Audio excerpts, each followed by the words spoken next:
For IELTS writing test, you need to complete two different tasks. You'll find writing task 1 and writing task 2. For writing task 1, IELTS may give you different presentations. For example, IELTS can give you a graph, chart, map, process, or a diagram. And you need to take it from graphical presentation to the text presentation.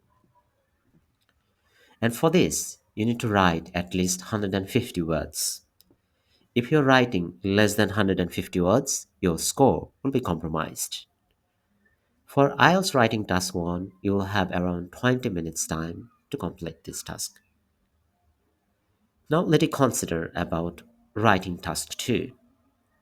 For this, you need to write an essay by following the academic style or formal style of writing. And in this case, you need to write at least 250 words. If you're writing less than this, your score will be compromised. And to complete your IELTS writing task 2 essay, you'll have around 40 minutes time in your hand.